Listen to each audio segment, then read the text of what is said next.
Riney Winterhalter paints to remember. We've been together since high school. We went to senior prom together. He's talking about Terry, his wife. I was the dumb jock and she was the cheerleader. He went on to become a police officer. She became a nurse. 3 years ago, doctors removed a tumor from his high school sweetheart's brain. He says she thought she was having food allergies. Turns out she was having seizures.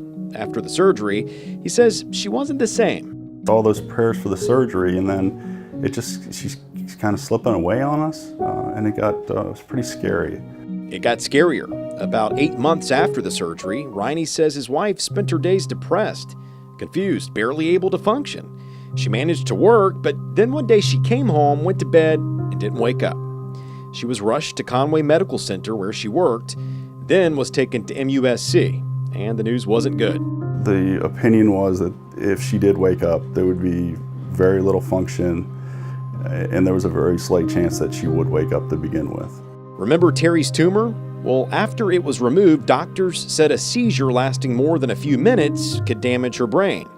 Well, when Terry went to bed, doctors say she had a continuous seizure for 14 hours. Riney had to make a decision. Because the last thing we were told was that the respirator was keeping her alive, that they do periodic tests on how long she breathed on her own. It wasn't long, and with that in mind, he sat down with her son and daughter at the hospital and wrestled with what to do. It's still hard to talk about what he decided. Yeah, turn off the life support, yeah. But not before a wedding. Their daughters, Megan. That's when my daughter approached me and said we went down to get the license and we want to do it in the room with Mom. Why? Because she wanted Mom to be alive when she got married, and she didn't want to wait till we lost her. She wanted Terry to be present with her there. So Megan was married here in the hospital's chapel. There was a small ceremony in Terry's hospital room, not exactly the way Megan planned it, but as this family learned, sometimes life doesn't go as planned. It was a glimmer of hope, and the life was going to go on, but it was very hard because I've always imagined our daughter's wedding of a joyous time with my wife and dancing with her. But that glimmer of hope was gone. Plans were made to have a gravestone at Hillcrest Cemetery. Terry was an organ donor and wanted to be cremated so she could help others live. I wanted a place, and the kids wanted a place we could go to that we could memorialize her, that we'd have a place nearby that we felt like she was there. Something more than this painting.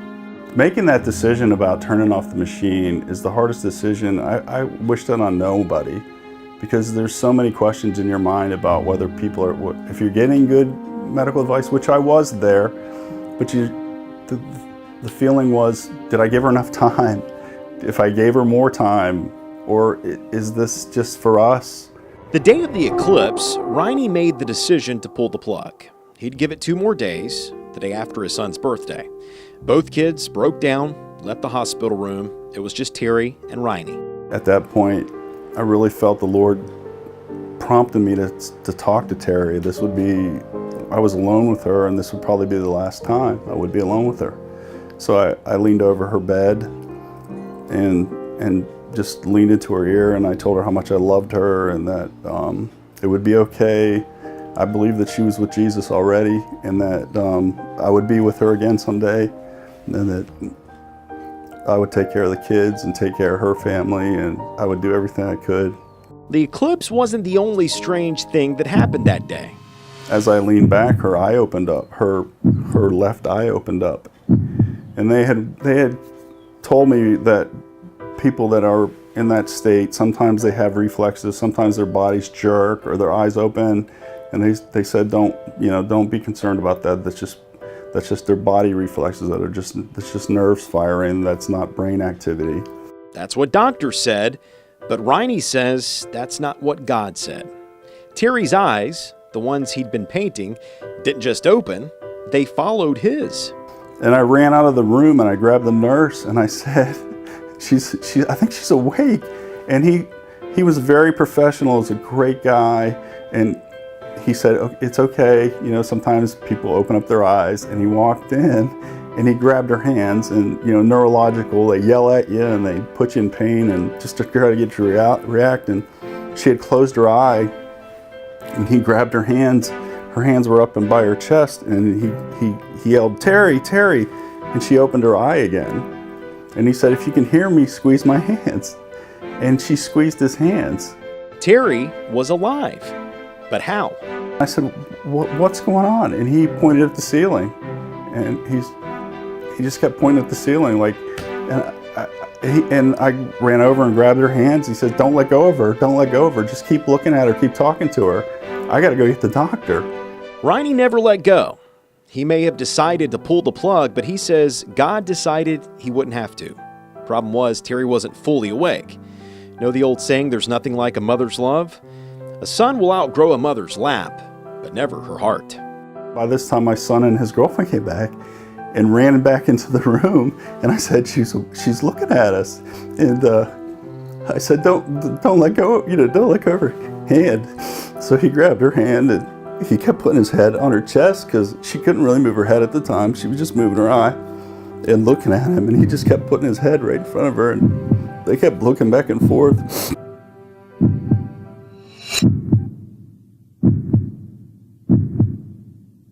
I saw his head on my chest. That's the first thing I remember. Yep, that's Terry. Told you that wasn't the only strange thing that happened the day of the eclipse. It was a miracle. Not my words, the words of doctors at MUSC. The words written on Terry's medical chart. Miraculous healing. Terry says she never saw a white light. When I started responding, I didn't see the Lord. I felt a warmth and a peace that I can't describe.